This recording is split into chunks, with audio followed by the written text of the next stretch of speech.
Hi, my name is Henry. As a kid, God was safety. He was loving, caring, just like the best ever type of guy.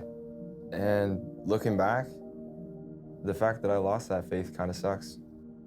When I was 10, my parents got a divorce and prayer in church and Sunday school ended for all of us. As for my personal faith, I remember thinking, if God was good, this probably wouldn't happen. I don't want to hope in God anymore. I felt like believing in God obviously hadn't gotten me very far. Apart from my home life, life as a kid was pretty good, and high school was awesome. I had good grades, good friends, a girlfriend, and I loved playing basketball with my team. The day after prom, I packed my bags and I moved to Saskatchewan to work on an oil rig. But I wasn't mentally ready to make that much money. In immaturity, I drained almost all the money I had saved and got involved in partying and a lifestyle that I never meant to step into. The oil industry crashed while I was there. I needed to move home, leaving my goals and hope behind. I remember calling to tell my dad I was moving home. He told me I couldn't stay with him. I had disappointed him with my choices. My mom didn't have space.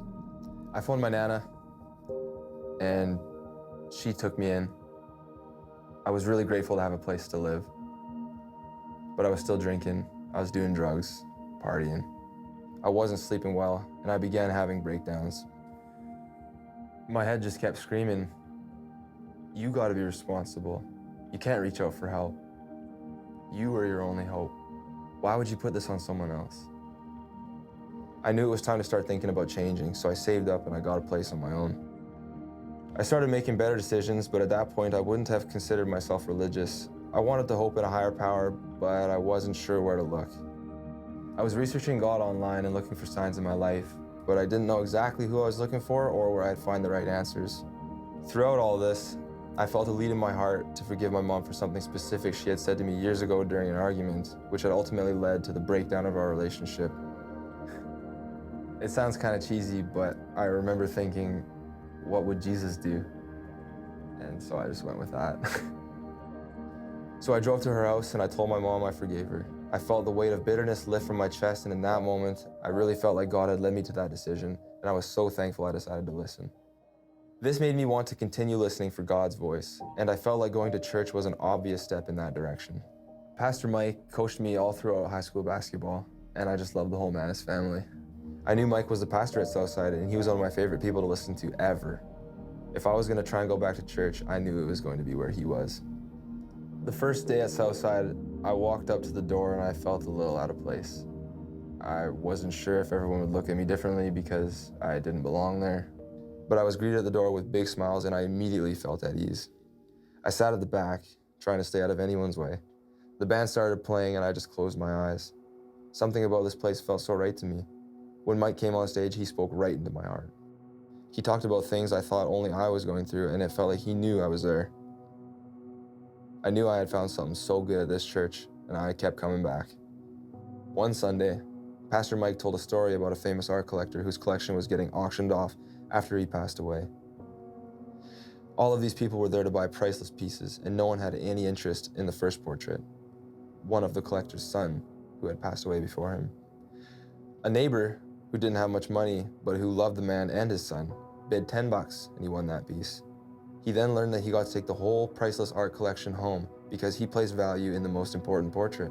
The auctioneer closes out the story by saying, "It's very simple. According to the will of the Father, whoever takes the Son gets it all." The metaphor was really powerful. I couldn't shake it. I had spent my entire life searching for a way to get it all, but now I had finally found it. Jesus was offering to be the more I had been looking for. And it's all starting to make sense. Then and there, I put my hand up to accept Jesus into my life. Soon after that Sunday, I heard that baptisms were happening at the church. I felt like this next step was an obvious one for me, but thoughts like, am I ready or worthy? Do I have what it takes to be good enough for this? Rolled around in my head. I never formally signed up for the baptism, but I wore shorts underneath my pants to church that morning, just in case. When the service was closing, I was so anxious. Everything inside me told me I wasn't good enough for this. But then the thought came into my head. Whoever has the Son has it all. I'm not good enough, but if God is with me, and if He won't leave me, then I'm enough. Before I knew it, I was walking to the tank. It was scary and a bit overwhelming. But as soon as I came up out of the water, I felt so complete, so loved. I hopped out of the tank and there was Pastor Mike. I was surprised to see him standing there and I was soaking wet, but he hugged me anyway. The last 6 months have easily been the best of my entire life.